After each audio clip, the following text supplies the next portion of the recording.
Hi, my name is Sheila Corona. Welcome to another edition of Handbook for the New Paradigm, volumes 1, 2, and 3. This is volume 3 entitled Becoming. I am on my last one for today.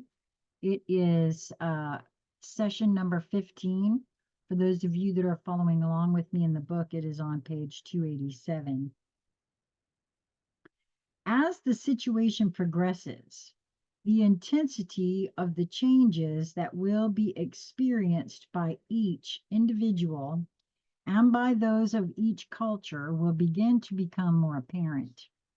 Thus far, the changes have affected particular group experiences. However, as the warring factions become more widespread, individual experiences of chaos will expand correspondingly. Eventually, there will be more areas of war and aftermath of war than areas of apparent peace. In other words, this experience will spread like a skin disease across the surface of the planet. And I want to stop right here and say this because, they're talking a lot about the law of attraction. And I cannot tell you how many light workers and other beings now I've heard Tucker Carlson referring to this as a spiritual war. That this is a spiritual war and it's a battlefield and we have to be warriors for the light.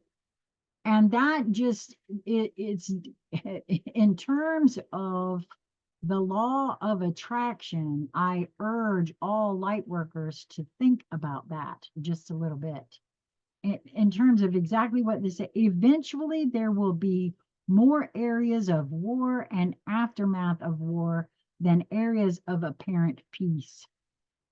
In other words, this experience will spread like a skin disease across the surface of the planet.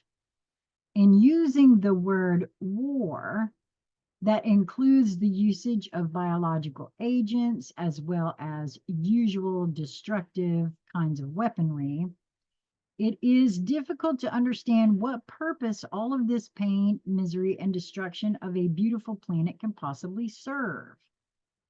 It is in entering the observation mode of the larger picture that the true insanity that underlies the plan of the controllers becomes obvious. Even the words we speak in regards to what is going on have to change. That's my 2 cents there.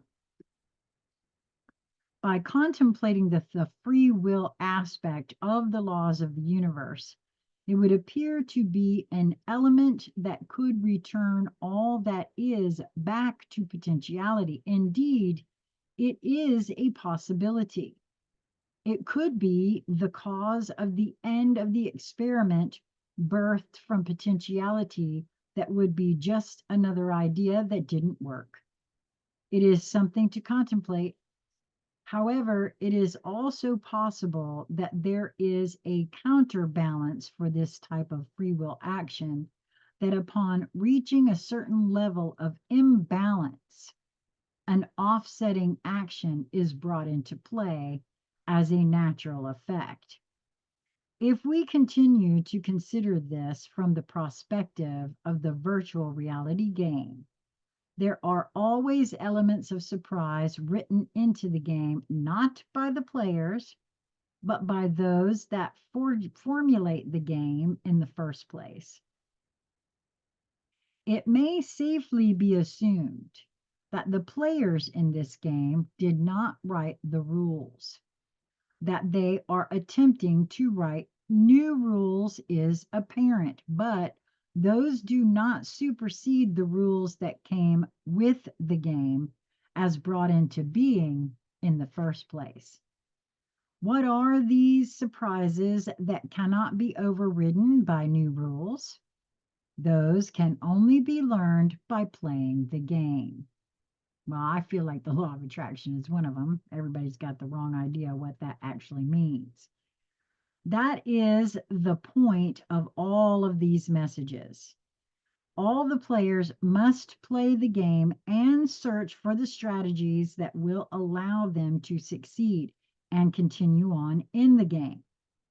The experiences of manifested life are never boring for those who search for challenge by not allowing themselves to settle for what is given them, but strive to create what they desire.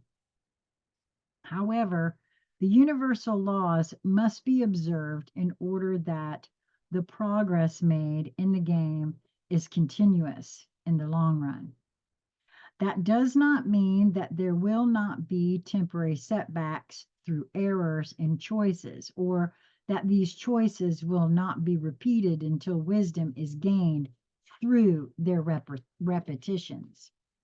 Thus, we find that humanity has placed its progress in the game of evolution in trusting that these controllers are their quote gods, and that quote gods always are benevolent and have their best interest at heart, or are fearsome and cruel, and there is no recompense that will buy off their wrath. It is time that humanity realize that in order to save themselves and their planetary home, it is time to take up the mantle of responsibility and stand forth in their own power. And this is actually why you keep hearing we the people everywhere. It has to come from within each. Yep, it is time to take up the mantle of responsibility and stand forth in their own power. In order to do this, fear must be put aside. Fear cannot be conquered. Those are words that tie humanity to what has held them in bondage. The very verbiage of the language contains programmed intimidation. Words of war such as conquer, vanquish, threaten, superior, force, intimidate, capitulate, etc., keep the focus on competition rather than cooperation. Mankind on planet Earth will only transcend this situation when cooperation becomes the byword of all interaction. We have to stop thinking of this as a spiritual war, light against dark, period. Absolutely, period. Many experiences of a competitive nature can be experienced within the spirit of cooperation, like sporting events, for they promote skills that are of use in other applications as well as in learning to appreciate the capabilities of the human body. It is contemplating how humans can stand forth in their own power that is the question. This is particularly true when considering the overwhelming organization and power that is being wielded by the controllers and their pawns. However, it is at the basis of this entire situation that the key is found. Humanity has allowed itself to be placed in a position in which it cannot match the opposing forces' chosen focus of power. It must now find a totally different approach. The one thing that a human possesses that cannot be taken away, though methodology is being developed to attempt to do this, is the thought process. Even those that have experienced mind control techniques involving incredible experiences are often able to regain their autonomy of thought. It is the combined cooperative focus on a simple concept that can and will place humanity beyond the situation that now surrounds it and threatens to overwhelm it. It is within the conscious choice to acknowledge the situation, leave victimhood behind, and cooperatively focus on an ideal of experience that this power is available to mankind.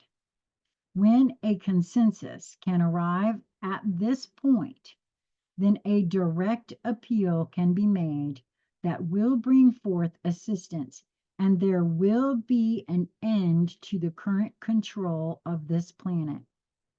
However, the victim abuser consciousness must be transcended, or the process will be repeated until that knowledge becomes wisdom. Releasing victim consciousness will not be an easy transition, for it is deeply ingrained within the population of this planet, and it is an important element to be held in the forefront of future considerations. Wow, I can again, I could not agree more, because just the very idea of it being a spiritual war, light against dark, means that there is a victim in that situation. And now for something completely different. We have to get to that point. Wow. Well, that's it for today on this. I hope that you've enjoyed this. I hope that you will move towards that which brings you joy in each moment that presents itself to you. It is a matter of focus and attention. It's also a matter of perspective and allowing oneself a moment or two in any given moment when you don't feel joy to look for the higher joy. Until we meet again, my friends, be well. Mwah.